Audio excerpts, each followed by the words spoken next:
11 1 ноября 1906 года на странице 158 торгового реестра города Гласхютте регистрируется часовая фирма Nomos, Уиде Мюллер и компания. В качестве цели указано производство и продажа часов. Und in der Tat, wenn Sie bei Google И действительно, если вы загуглите карманные часы Nomos, вы получите много интересных вариантов. Есть только один нюанс. Часы не выглядят как немецкие. Точнее говоря, часы не выглядят как из Гласхютте.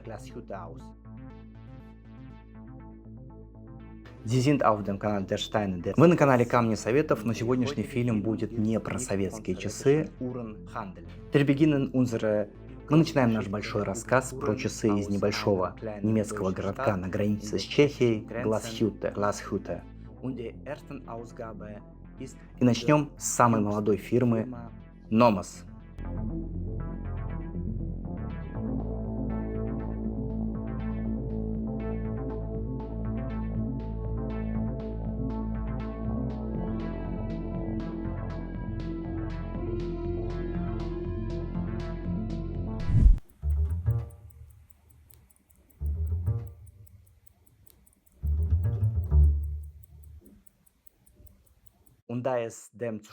И так как мне и зрителю легче на русском, переключимся на русский язык. О часах Nomos я услышал тогда, когда еще не интересовался всерьез часами. Мне сказали, что есть вот такой немецкий бренд из Германии, и архитекторы, инженеры любят носить вот эти часы. Минимализм, простота, цена-качество. Ну, в общем, я подумал, когда вырасту, заработаю, обязательно куплю часы этой фирмы. Забегая вперед, скажу, что у меня уже 2 часов этой марки, и они мне очень сильно нравятся.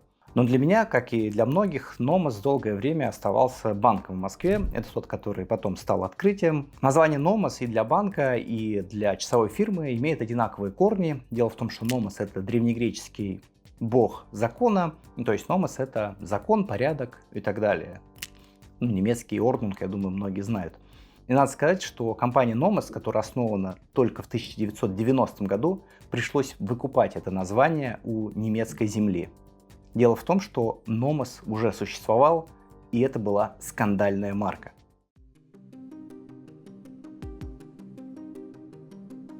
BMW, Mercedes, Bosch, Siemens – все это немецкие фирмы. Дело в том, что немцы умеют делать технику. И даже в Российской империи была немецкая слобода, там жили ремесленники, сейчас это район Лефортово, район там, где находятся наши технические вузы, Бауманка, МАИ, находятся наши предприятия, все это находится в Лефортово, там, где жили раньше ремесленники на окраине города. Немцы были и сейчас хороши в инженерном деле, поэтому не мудрено, что и часы они делали хорошо. Вообще в Германии было несколько производств часов, наиболее известное это Schwarzwald. Das Uhrwerk erweckt die Kuckucksuhr zum Leben. Это там, где находится Шрамберг, там, где Юнханс. И в начале 20 века Юнханс был лидером по производству часов, по количеству производимых часов. Юнханс побеждал всех в мире. Это не были наручные часы, это были часы-будильники. Настольные часы-будильники, которыми, собственно, нужны были в каждом доме, поэтому производство там было большое. Шрамберг или Шварцвальд славится своими деревянными часами, ну, собственно, черный лес, поэтому там резные деревянные часы и так далее. Но сегодня мы поговорим и начнем наш рассказ о другом регионе, это уже на границе с Чехией, как мы с вами отметили, небольшой городок Гласхютте. Исходя из названия Глас, мы понимаем, что раньше тут занимались стеклом, но раньше это в веке 15-16, а вот в 19 веке тут появился центр часового дела, и наиболее известный представитель это, конечно же, Адольф Фердинанд Ланге и его сыновья.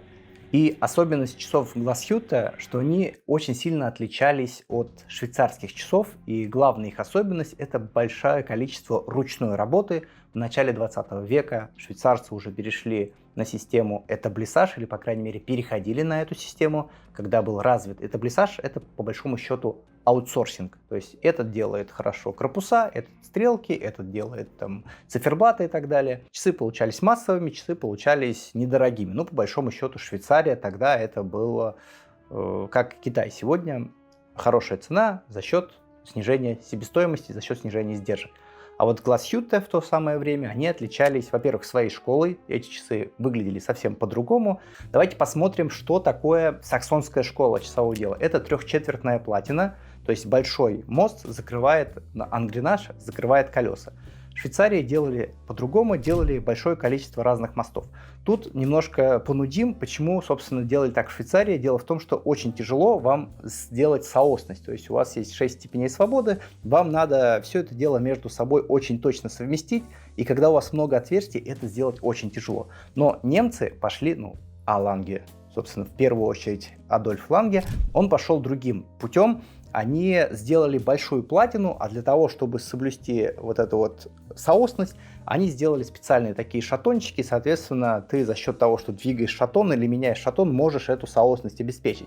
Поэтому первый признак часов из Glashütte — это трехчетвертная платина, второе — это шатоны золотые, третье — это специальная шлифовка вот этих колес заводного барабана, Sonnenschliff, такие типа солнечные лучи.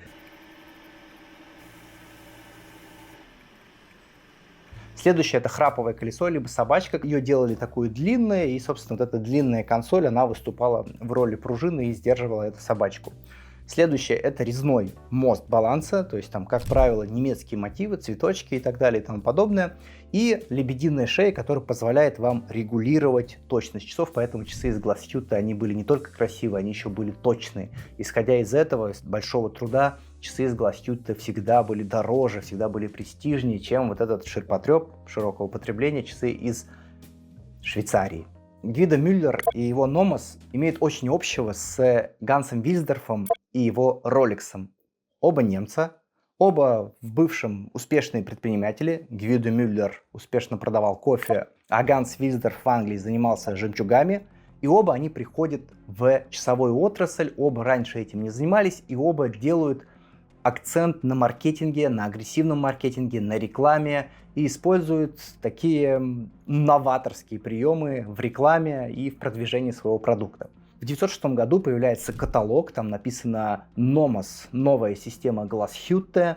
Новая имеется в виду новая колесная система. Напомню, что тогда Glashütte — это уже бренд, и часы стоят в 2-4 раза дешевле, чем традиционные часы из Glashütte. Конечно же, запускается мощная рекламная кампания. Вот поэт восхваляет Nomos в своих стихотворении. Вот тут светская львица говорит, что в газете, что как мне нравятся мои часы Nomos.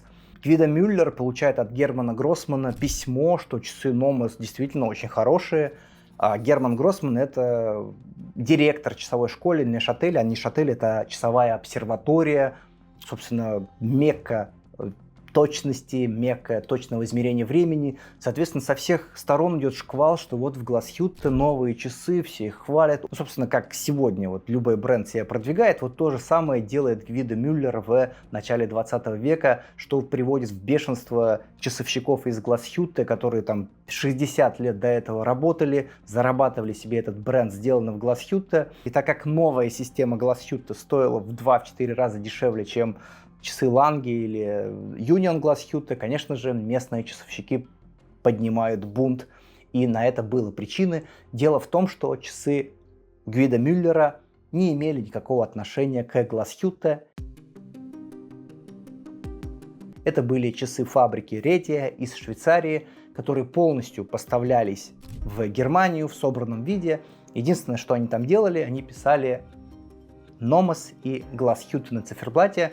При этом, согласно законам, которые тогда существовали, формально они вроде как не нарушали никакого закона, потому что фирма была зарегистрирована в Glashütte, и они писали на циферблате, что да, вот мы зарегистрированы в Glashütte, вот у нас надпись Glashütte. Какие могут быть вопросы? Lange, Union и другие часовщики из Glashütte забрасывают местные газеты, лейпцигские газеты, дрезденские газеты письмами. Ребята, появились часы Nomos, они никакого отношения к Glashütte не имеют. Пожалуйста, не поддавайтесь, они вводят вас в заблуждение, и вообще они нечестные на руку. Ребята, давайте-ка мы объявим им бойкот. К сожалению, это не работает.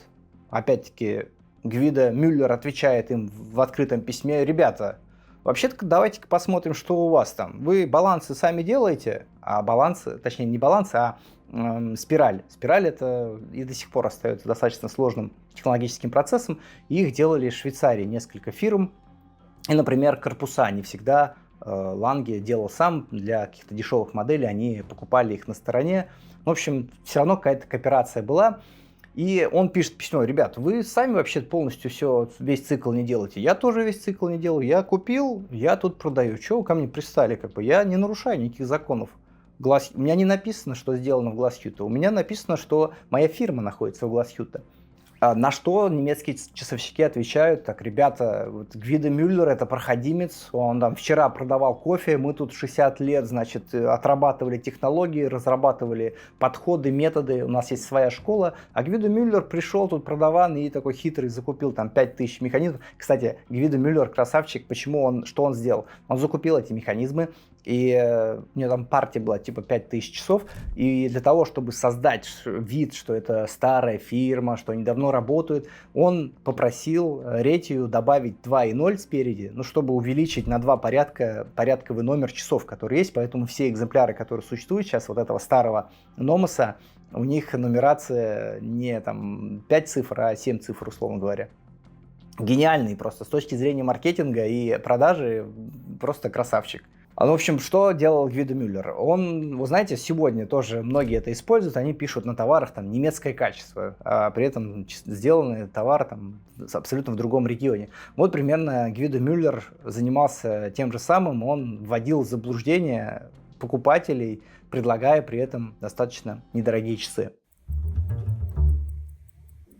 И, конечно, это все возмущало немецких часовщиков. Он не только оправдывался Гвидо Мюллер, он еще нападал и рассказывал какие-то секреты, которые не хотелось рассказывать. Причем это все было, перепалка была в открытой печати. Немецкие часовщики начали копать там, юристы на прошлое, там уголовные дела пытались завести на Гвидо Мюллер, но ничего не нашли. Но все-таки они дожали в конце Гвидо Мюллера. И в декабре 1909 года вынесен вердикт против Гвидо Мюллера и Номос. Они не имеют права использовать надпись Glashütte на циферблате. За каждое упоминание они будут получать штраф 1500 марок, а часы стоили тогда где-то 200-400 марок. И поэтому Гвидо Мюллер продает эту компанию, компания, собственно, закрывается. О дальнейшей судьбе Гвидо Мюллера мне неизвестно, но вполне возможно, если бы он это дело начинал не в Glashütte и действовал бы более аккуратно и договаривался с часовщиками, может быть, нас ждала еще одна история, подобная тому, что мы видим по детищу Ганса Вильсдорфа и его Rolex. А фирма Nomos появится спустя 80 лет, и снова ее основатель не имел никакого отношения к часовому делу.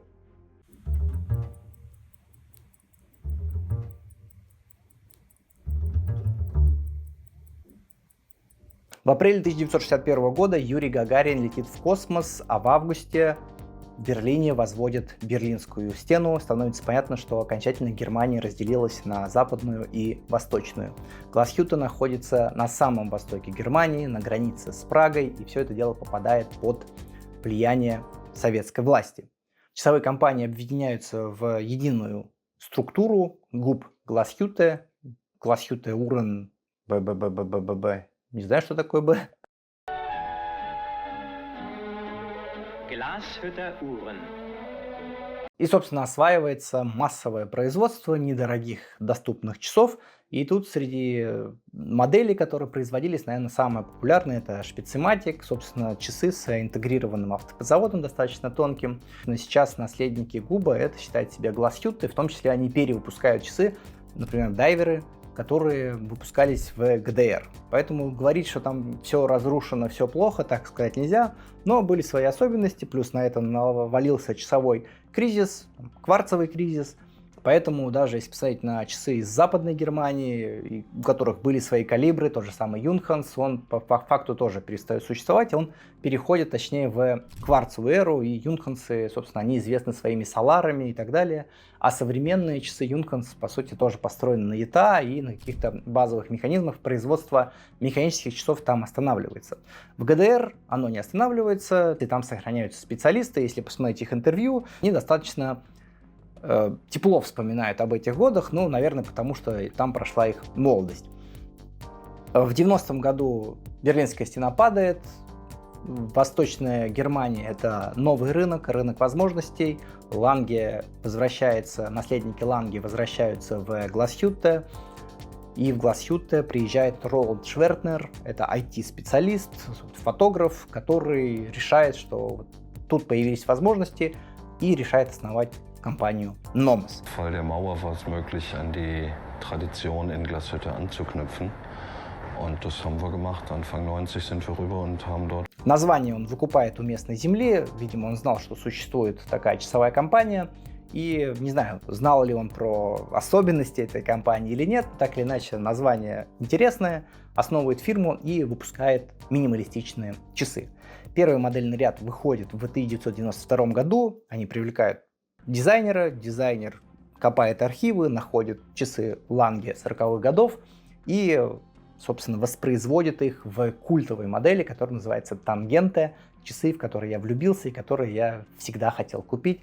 Очень необычный корпус, типа такая кастрюлька, и очень необычный шрифт запоминающийся, который скопирован, вдохновлен Ланге. И внутри они, так как это часы 40-х годов, то, конечно же, центральной стрелки тогда еще не было, поэтому Nomos выходит на калибре Peugeot 7001 или ETA 7001 с боковой малой секундной стрелкой, и в первый год появляются 4 модели. Это Tangente, это Ludwig, это Orion и Tetra.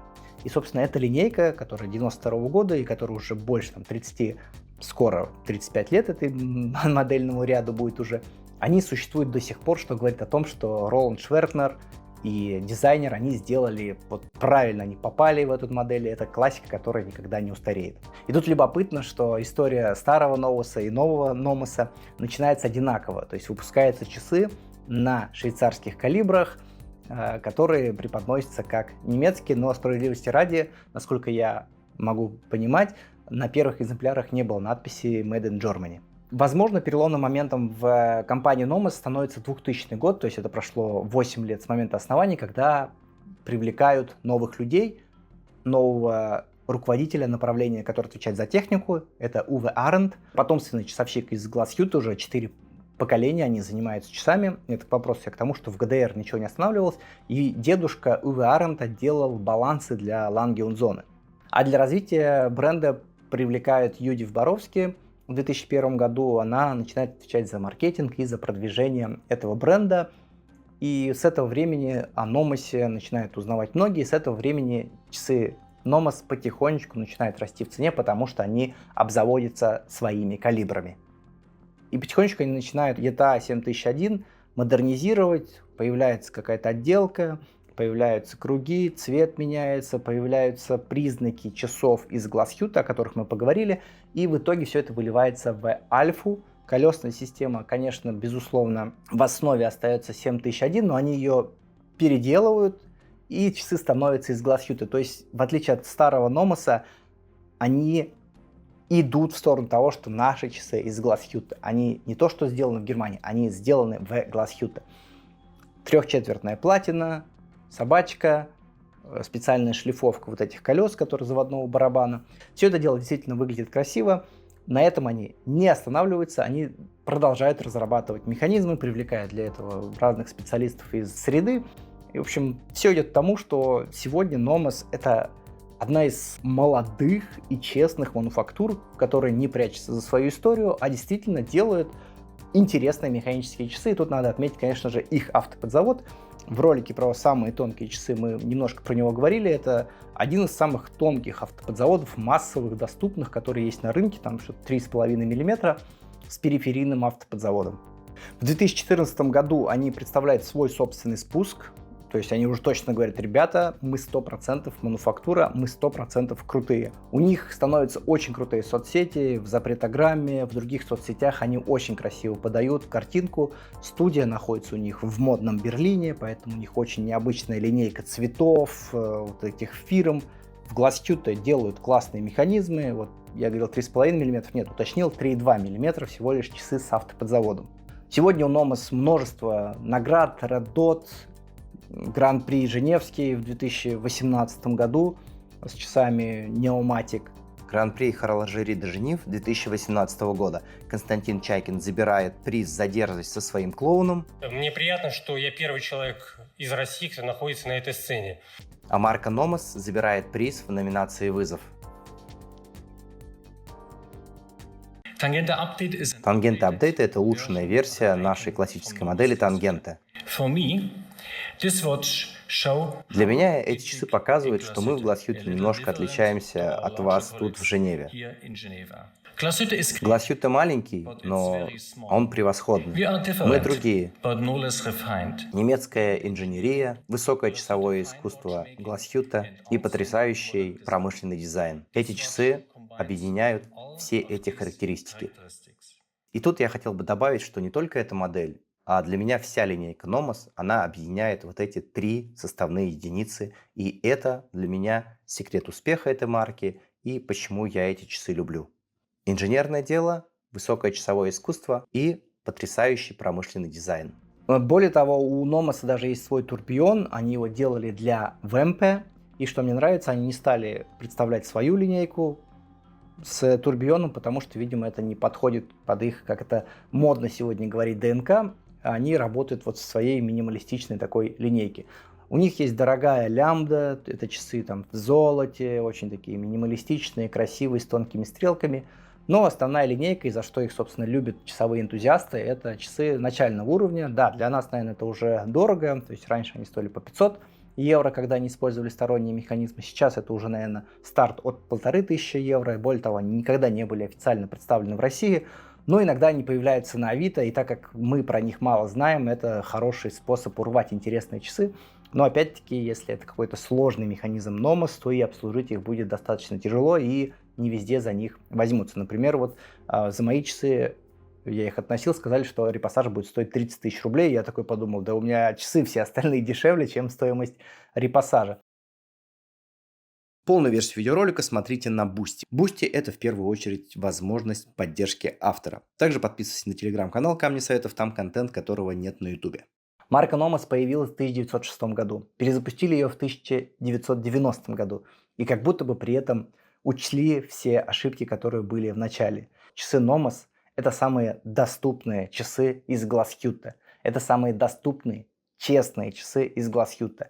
И если вы хотите себе немецкие часы, то, наверное, самый честный выбор будут часы Nomos. Часы из Glashütte. Спасибо большое, что посмотрели этот ролик. Это первый ролик про часы из Glashütte. Впереди у нас ждет история, наверное, и про хронографы, и про Group Glashütte, естественно, про A Lange und Sonne. А мы с вами увидимся в следующих видеороликах. Пока!